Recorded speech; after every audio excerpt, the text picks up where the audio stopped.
Okay, so hindi dito kung daway apo, no, pay audio lang dito mabalinte mausara.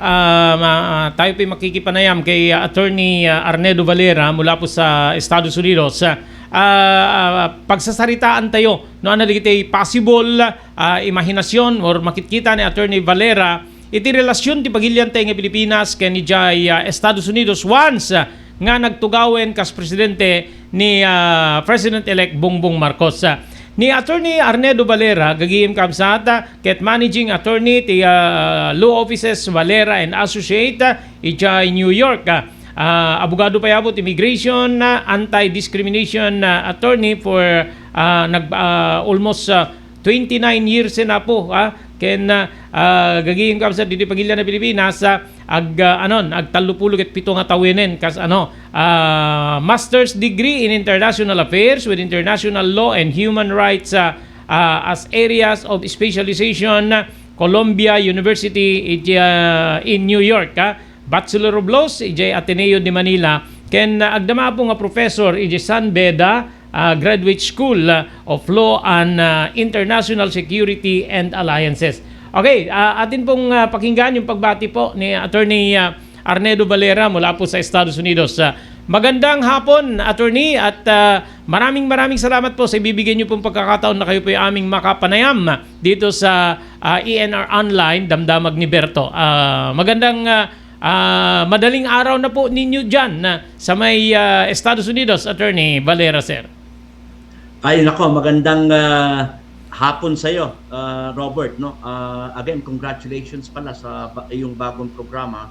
Hopefully ay at this point in time ay alam natin napakaraming magandang mga topics na mapag-uusapan sa iyong TV radio program. Pero ang mahalaga ay of course ay makibahagi tayo sa ating sharing na ito para sa ating mga manonood, no, para makuha naman nila at magkaroon ng kaalaman kung ano man yung aking mai-share para sa topikong na nabanggit mo kanina. Okay. Yung pong foreign policy ay naging matunog na usap-usapan po niyan na during the campaign kasi diyan po medyo nagkainitan ng mga salita itong si President-elect Bongbong Marcos at saka yung isang kandidato si Manny Pacquiao doon sa international yung sa polisiya panglabas ng bansa. So pag po kayo po bilang isang abogado tsaka gamay na po kayo diyan sa may Amerika, ano po yung nakikita ninyong dapat maging foreign policy ipapatupad nitong papasok po na pangulo ng ating bansa na si Ferdinand Bongbong Marcos Jr., Attorney? Siguro ang mahalaga rito, Robert, ay tignan natin kung ano ang nakapaloob sa ating saligang batas, no? Ito yung 1987 Philippine Constitution. Maliwanag na dito sa 6 na taon na panunungkulan ni Pangulong BBM ay tiyak ko na ipapatupad niya kung ano yung nasa saligang batas, na kung saan ay nakalahad doon na ang ating estado ay magpupursu ng tinatawag nating independent foreign policy doon sa relasyon niya sa iba't ibang states o iba't ibang bansa, na ang pangunahing konsiderasyon ay yung tinatawag nating national sovereignty, yung territorial integrity ng bansa, at ano yung pambansang national interest ng ating bansa, no? So kung titignan mo, Robert, iyan yung pinaka main guide. Kaya nga dito ay makikita natin na sa pag-upo ni Pangulong Marcos Jr. ay tiyak ko na magkakaroon ng continuity itong foreign policy ni Pangulong Duterte, no? Na ang mahalaga rito ay magkaroon tayo ng tama at balanseng tinatawag nating relasyon sa iba't ibang bansa. Halimbawa, focusing with the United States, with China, with Russia, Japan, Australia, no? At mga karatikbo na sa tingin ko ay nakabatay yan sa tinatawag natin na sana yung pagpursungan ng independent foreign policy ay yung tinatawag natin na lahat ay kaibigan natin at sana ay lahat ay walang kaaway, no? Which means na makikita pa rin natin na tatlo yung pinakatangkay ng foreign policy ng Pilipinas or ng ating pamahalaan na nakikita kong gagawin ni Pangulong BBM Jr., no? Mhm. Na unang-una diyan yung pag-promote ng national security natin, no? Pag national security ang pinag-uusapan natin diyan, Robert, bahagi na yan yung internal, yung panloob at saka yung panlabas, no? Mhm. Kasi link yan. Kung anong nangyayari halimbawa sa Ukraine versus Russia war na ngayon ay alam naman ni Pangulong BBM na apektado tayo diyan, or kung ano man yung mga alyansa or alliances sa mga iba't ibang bansa, no? Pangalawang tangkay nung ating usaping panlabas or yung pinaka foreign policy natin na nakikita ko, of course, nandun pa rin yung pagpapahalaga at proteksyon ng seguridad ng Filipino overseas workers. Alam naman natin na milyon-milyon yan ang nasa labas na kung saan ay hindi lamang sila ay tunay na bayani natin, kundi alam talaga naman natin na malaki ang naitutulong yan in terms of helping our economy, no? So, alam yan ni Pangulong Marcos Jr. Of course, ang pangatlo na mahalaga ay yung tangkay ng economic security, no? So, yung tatlong pillars na yan ng foreign policy ay kung iyo talagang susuriin ang programa ni Pangulong BBM, ay makikita mo na ay merong continuity ng existing foreign policy natin at magkakaroon siguro ng karagdagan at creativity dyan in terms of forging a stronger economic alliances between and amongst other countries katulad ng Amerika, no? Okay. Nabanggit niyo po na dapat mabigyan ng yung relasyon ng ating bansa sa Russia, sa China, sa Amerika. Yung ano natin kasi, yung observations ko, just like yung nangyari dun sa Ukraine ngayon, na linusob siya ng Russia, itong Ukraine parang gustong pumasok dito sa North Atlantic Treaty Organization, na parang ang analysis natin diyan or analysis parang ayaw ng Russia na ganyan ang mangyari. Ganon din yung mga ibang bansa na pagka sumanib ka sa Russia, sumanib ka sa China, and we know very much yung mga bansang yan, especially North Korea, mga anti-American. Parang napapasama ka na nagiging anti-American pagka ganyan yung binigyan pansin mo yung relasyon ng bansa mo sa mga ganyang bansa, Russia, China, North Korea, and iba pa. So, iyon po ba magiging neutral yung itong Estados Unidos? Halimbawa, ganyan din yung magiging polisiya nitong si incoming President Ferdinand Bongbong Marcos, attorney. Alam mo, Robert, napakalalim nung angking talino ni President Bongbong Marcos Jr. No? Kung ang pinag-uusapan natin ay foreign policy. Mapapakinggan mo naman yan sa kanyang mga talumpati at pati na yung mga programang ilatag niya at ilalatag pa, no? Ang mahalagang prinsipyo na dapat nating magagap ay ang didesisyon kung ano yung foreign policy ng pamahalaan o ng ating bansa ay yung ehekutibo, si President Ferdinand Marcos Jr., no? Siya ang magtatalaga niyan. At yung desisyon kung ang isang bansa, isang malayang bansa katulad ng Pilipinas ay sasanib sa isang tratado or treaty or magkakaroon ng alyansa sa nabanggit mo mga iba't ibang bansa, ay yung desisyon na yan ay sa bansa. Ngayon, dahil siya yung merong malaking mandato, mantakin mo na sa isang makasaysayang halalan, ikaw ay nakakuha ng 31 million votes, ikaw yung representante ng sambayanang Pilipino, no?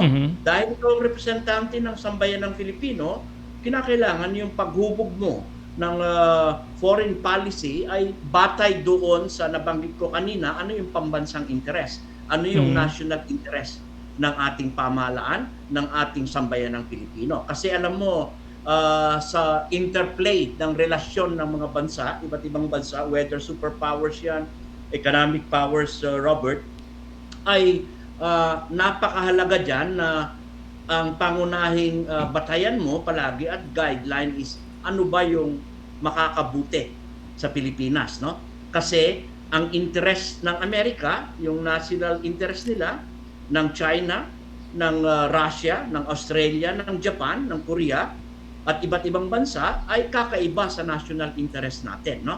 Mhm. Kaya nga kung sa national interest natin, of course, alam mo ang aking pinupuri diyan kay Pangulong BBM Jr. ay laging nakatapak yung paa niya sa realidad, no, sa lupa, no. Mhm. Alam yung pulso ng bayan at alam niya kung ano yung nararapat o ano yung mas mahalaga na dapat maging tinatawag nating prioridad tungkol sa foreign policy na kung saan makikinabang ang ating sambayanang Pilipino, no? Mhm. Kaya nakikita ko diyan na halimbawa, specific ko na lang or konkretong relasyon sa Amerika, batay dun sa pagkilala immediately after President BBM Jr. won yung elections, yung pag-congratulate sa kanya ni President Biden, ay nakita natin na ni-recognize kagad ng Estados Unidos ang mandato ng sambayanang Pilipino na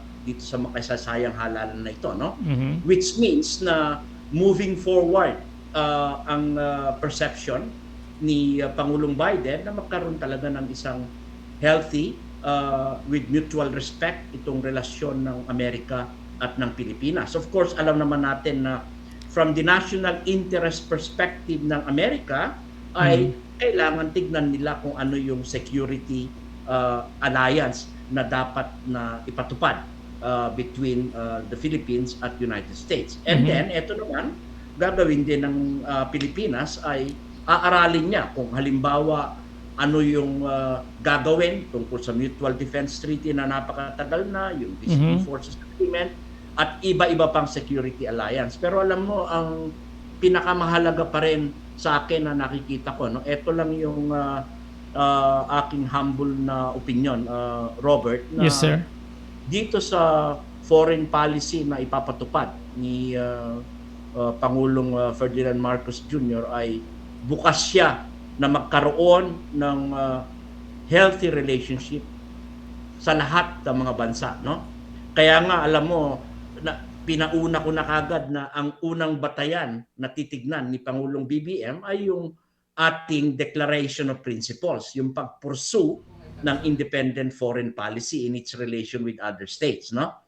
Kaya yung kinakailangan ma-define ng gusto ni Pangulong BBM, ano ba yung pambansang interes ng ating bansa, no? Mhm. Personally, nakikita ko na ang yung tutuhugin ng o tutugisin ng ating bagong Pangulo sa loob ng 6 na taon ay yung pagkakaroon ng relasyon sa lahat ng bansa.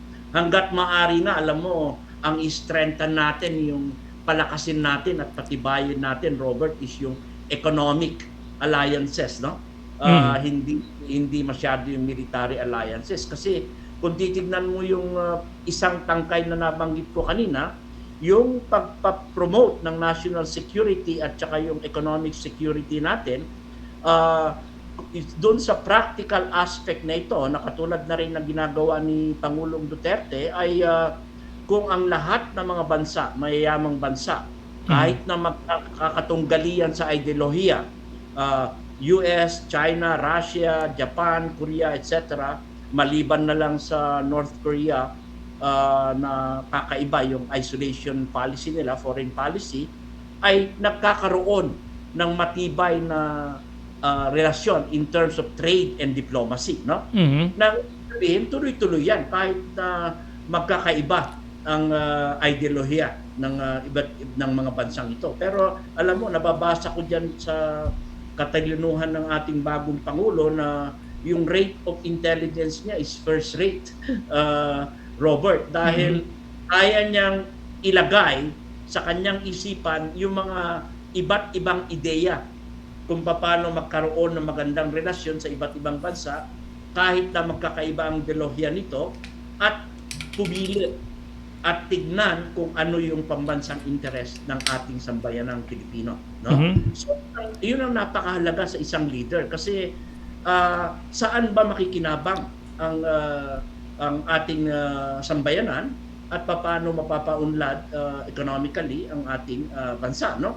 So halimbawa, sa usapin sa US bilateral relations, makasaysayan yung relasyon natin yan. More than 100 years yan na hindi mo basta mababaliwala, pero kinakailangan magkaroon tayo ng mas malalim ngayon na pagsusuri in terms of economic arrangements, in terms of trade arrangements. Ganun din yung gagawin sa China, no? Dahil alam naman natin na malapit ang China sa atin, hindi lang sa physical location, in terms din ng ating people-to-people relationship ay tumitibay na yan dahil ang ating pagtingin ay yung usapin ng trade, commerce at kalakaran na kung saan ay magpapaunlad ng ating ekonomiya, no? So yun ang nakikita ko na dapat bigyan diin ni Pangulong Ferdinand Marcos Jr., especially kung ang pinag-uusapan natin katulad ng kanyang laging nababanggit sa programa ng programa niya nung kumakandidato pa siya ay yung pagtugon sa mga batayang pangangailangan ng sambayanang Pilipino sa basic needs, no? Usapin ng kuryente, tubig, pagkain, pabahay, na sa tingin ko ayun na yung basic needs approach na ito ay dapat internally ay magkaroon ng konkretong programa, no? At tugunan yan. At nakikita naman natin si Pangulong BBM Jr. na malinaw sa kanya kung ano yung magiging prioridad niya for the first 100 days, no? Ng administration.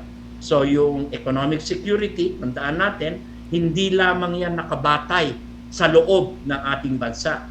Malaki ang magagawa nung gagawin niyang pagpapatibay ng relasyon sa iba't ibang bansa na hopefully ay doon tignan doon sa pagpapalakas ng economic alliances natin, hindi yung military alliance, no?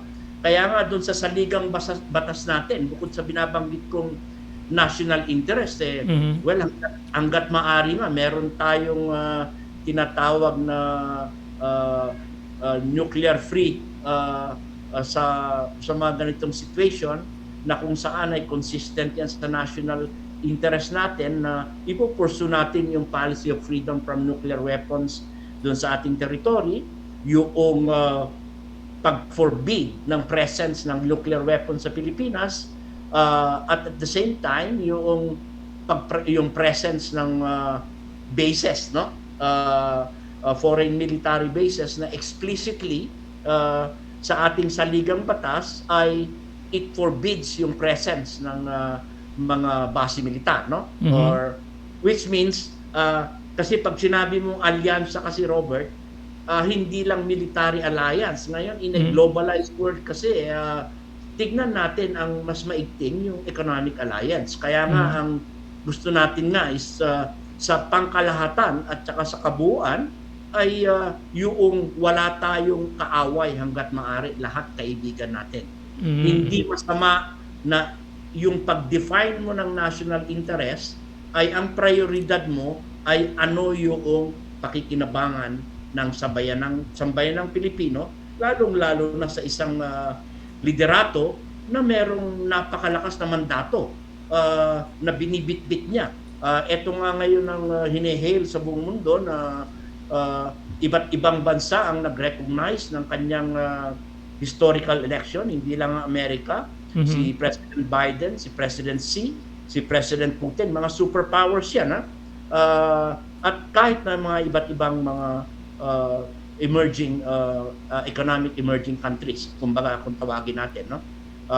At ito ay napakahalaga, uulitin ko ulit, Robert, na sa pag-define ng foreign policy, yung tatlong tangkay na nabanggit ko, national security, economic security, at yung pagbibigay ng proteksyon sa ating Filipino overseas workers ay alam ko yan na nasa loob ng isipan at puso ni Pangulong BBM Jr.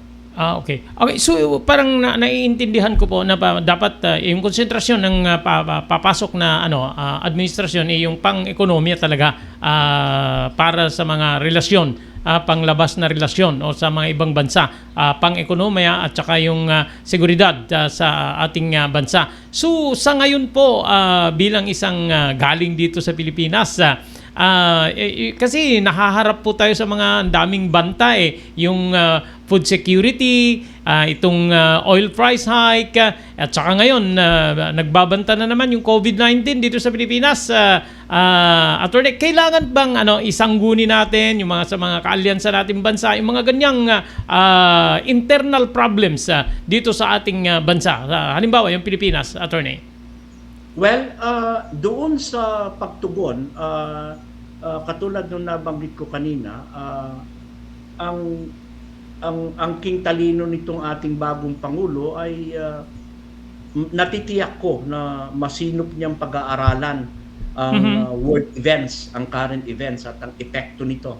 Halimbawa, yung nabanggit mo nga, Robert, yung epekto ng Russia-Ukraine war, no? Hindi lang naman sa Ukraine, Russia, European Union, or kami mismo rito nandito sa Estados Unidos, ay affected ng gerang yan, no? In terms of inflation at saka yung pagtaas ng mga presyo ng mga bilihin, yan bumababa rin yan katulad sa Pilipinas. So yung pagsangguni ng tinatawag nating pulisiya, of course, ang una munang dapat gawin ay sangguniin at tignan ang kung ano yung ideas diyan sa loob ng ating bansa, no? Marami pong matatalino diyan sa ating bansa, ang mga advisors din ni Pangulong BBM Jr. at ni Vice President Sara Duterte, at mga iba't ibang sektor ng ating lipunan. Unahin yan internally. Of course, yung pamamahagi mo at pag-aanalisa mo ng particular national policy ay siyempre lagi mong titignan kung ano yung mga nangyayari sa labas, no? At ano yung posibleng epekto halimbawa ng katulad doon nabanggit mo yung gera ng Russia and Ukraine. And at the same time, yun sa Middle East, kasi pag the moment na magtaas at mawalan tayo or makat yung supply ng langis na hindi pa naman tayo pumapasok doon sa tinatawag nating full-blown renewable energy policy, no? Nandyan yan sa programang yan na natitiyak ko ay sisimulan na yan na matibay, papasok ng climate change, nandan lahat yan sa programa ni Pangulong BBM Jr., no? So, yung pagsangguni, hindi masama yan. I'm pretty sure na alam yan ni Pangulong Ferdinand Marcos Jr. na pagkatapos niyang pagtibayin yung domestic policy niya, whether economic or kung ano man yung alyansa niya na nakikita niyang pakikinabangan ng sambayan ng Pilipino, ay magkakaroon din yan ng pagsangguni sa iba't ibang world leaders kung saan ay katulad na nabanggit ko ay ang batayang prinsipyo palagi doon sa ating relasyon at pagsangguni sa iba't ibang bansa ay yung ating pambansang interes, yung ating national interest na dapat kain yan ng administration as early as possible. Relasyon natin sa mga superpowers, US, China, Russia, at doon sa mga mayamang bansa sa ating paligid, Singapore, Japan, Australia, lahat yan, no? Magiging malaking bahagi yan ng progreso ng pambansang ekonomiya ng ating bansa. Tama ka at yun ang aking panukala. Kung ako man ay magiging advisor ni Pangulong BBM Jr. ay iyan ang ipapanukala natin na pagtibayin at mag-focus siya sa economic alliances, sa trade and diplomacy, hindi sa military alliance. Kasi ayaw natin yung nasasabit tayo sa gera na hindi naman natin gera yan, no? Bagamat sa relasyon ng iba't ibang bansa ay meron kang dapat kampihan, ang pinakamahalaga pa rin sa nakikita ko ay yung economic alliances. At saka kung hanggat maaari nga, at sa alam mo sa international law, meron tinatawag na neutrality, yung formidable or fortified neutrality, na kung saan hindi mo pababayaan yung sandatang lakas sa loob mo, pero gusto mo na magkaroon ng magandang relasyon sa iba't ibang bansa hanggat maaari, na hindi ka mahihila basta-basta isang gera na wala ka namang pakikinabangan kung ang pag-uusap natin ay yung national interest. Okay. Okay. So, yung pong kasalukuyang administrasyon ni Presidente Rodrigo Duterte, parang malamya yung relasyon ng Pilipinas tsaka Amerika, attorney. Nung mag-dialogue ditong si Deputy Secretary of State Wendy Sherman tsaka kay incoming President BBM, sinabi nitong si Sherman na very much willing at hinihintay ni US President Joe Biden na makatrabaho niya itong si incoming President Bongbong Marcos. So diyan po yung mga ating Filipino community, yung naging tugon o pananalita nitong si Sherman na pag-abot niya na gustong-gustong makatrabaho ni Biden itong si Marcos, positive po ba yung pagkilala o analysis ng mga Pilipino diyan sa magiging relasyon ng Pilipinas at Amerika pagkapasok na ng administrasyong Marcos, attorney? Alam mo, very positive ang Filipino community.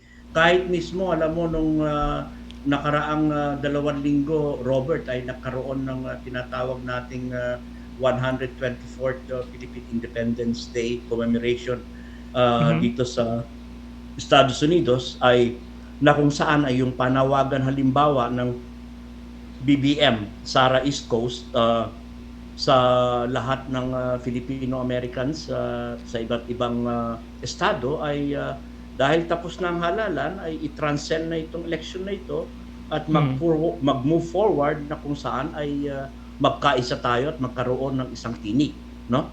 Para suportahan ang isang historical president na mayroong mandato na 31 million. First time yan in our history na mayorya yung presidente mo, no? At dyan sa panawagan na iyan, ay ginagawa ng BBM, Sara, most likely sa buong Amerika ay yung panawagan ng tunay na pagkakaisa.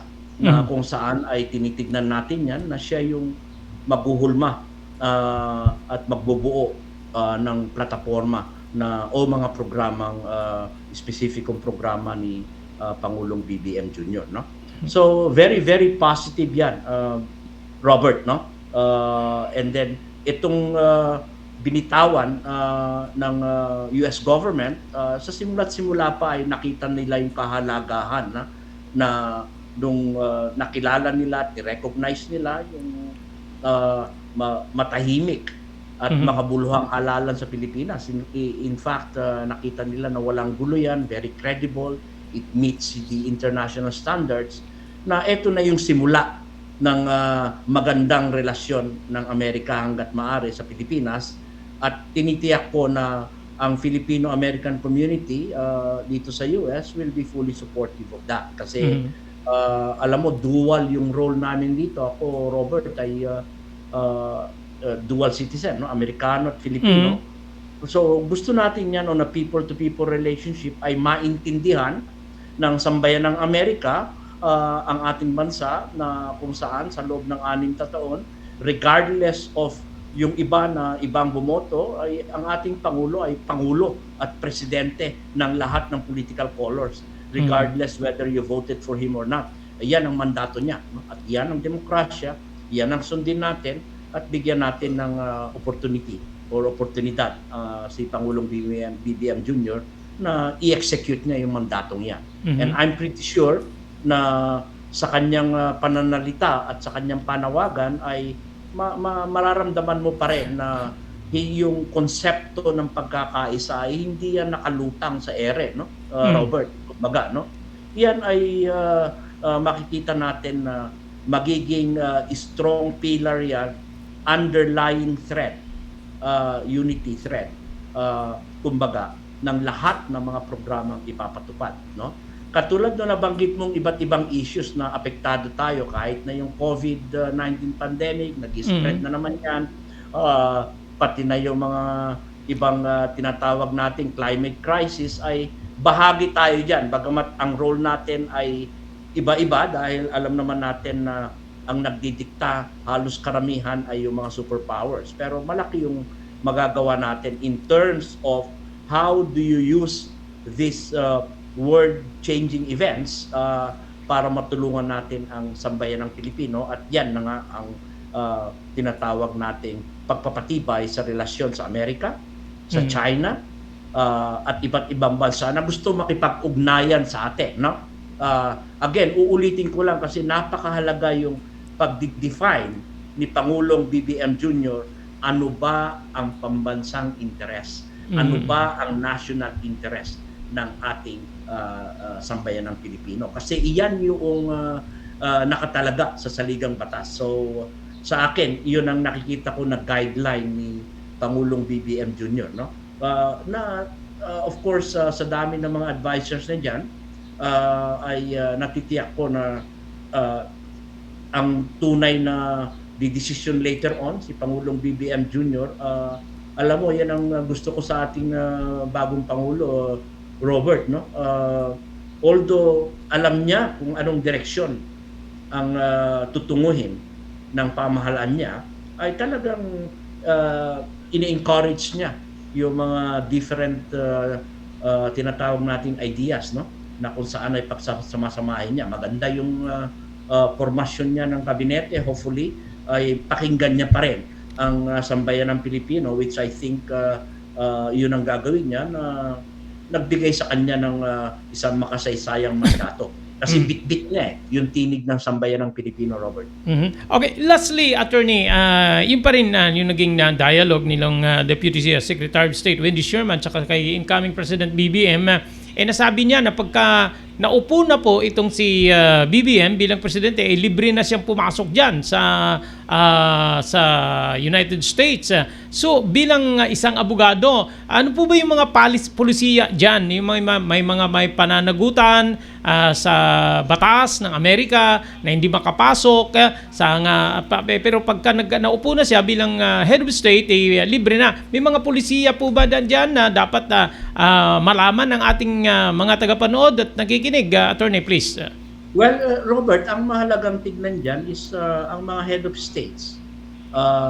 Kahit si President BBM Jr. ay they enjoy yung tinatawag nating immunity, no?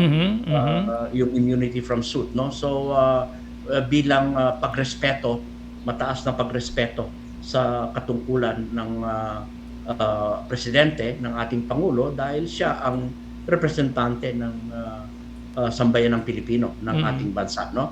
So natitiyak ko na wala naman sa legal na usapin na hindi pwedeng i-violate yung immunity na yan kung bibisita siya rito.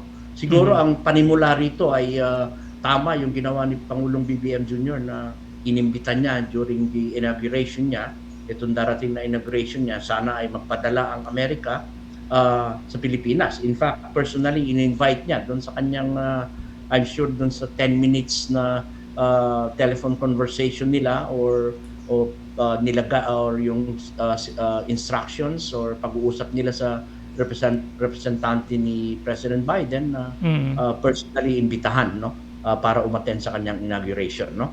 So wala akong nakikitang balakid at magkakaroon ng problema sa pagbisita ni Pangulong BBM Jr. dito sa Amerika, no, regardless because of the principle of immunity, no.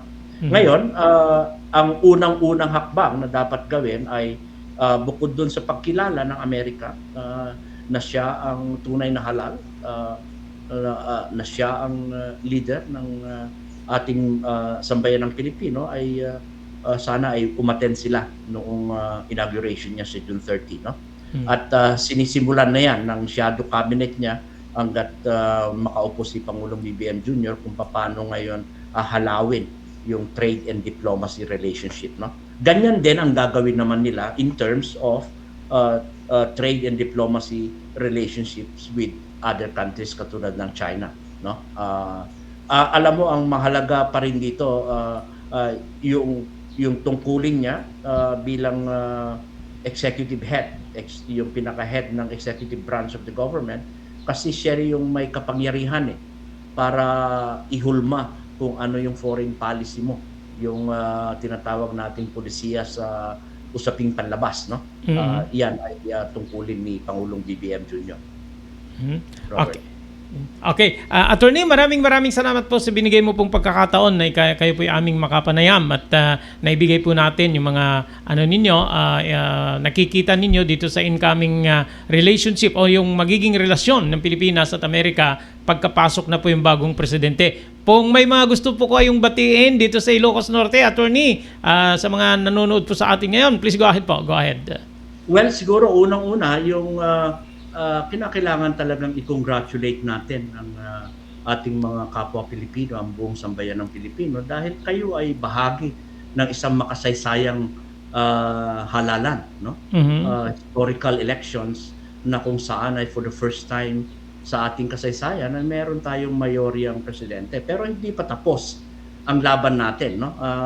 Simula pa lang 'yan ng 6 na taon na panunungkulan ni Pangulong BBM Jr. Kaya makiisa tayo, no? Tapos na po ang halalan ay talagang magkaroon tayo ng tunay na pagkakaisa at pagsuporta sa administration ni Pangulong BBM Jr. at ni Vice Presidente Sara Duterte. Of course, babatiin ko lang yung alam mo yung may bahay ni Pangulong BBM, si Liza Araneta, Attorney Liza Araneta, our First Lady. Congratulations, Liza, no, for our victory bilang BBM Sara Legal Counsel dito sa DMV and East Coast, no, as an advisors, no. Masaya kami na nagkaroon tayo ng historical elections at nagwagi at nagtagumpay tayo, no. And then of course, hopefully, alam mo, napakahusay na abogado niyan si Liza Araneta, no.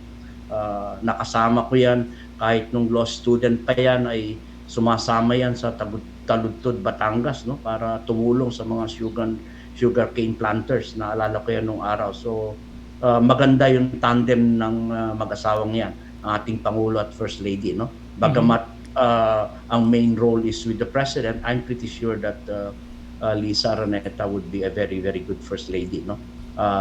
Malalim ang at mataas ang emotional intelligence niyan, at katulad ni Pangulong BBM Jr. ay may angking talino. So we hope for the best, at sa ating sambayan ng Pilipino ay manalangin tayo katulad ng binabanggit ni Pangulong BBM Jr. You wish me the best, pray for me, and then hopefully doon sa panawagan na yan ay magkaroon tayo ng isang bagong Pilipinas, magkaroon tayo ng tinatawag ng isang definitive plan para sa sambayan ng Pilipino, lalong-lalo na yung nababanggit ko kanina, yung pangunahing batayan o pangunahing pagtugis ng basic needs ng sambayan ng Pilipino. At sa inyo pong lahat, ay sana po ay pagpalain tayo ng Diyos ng kasaysayan.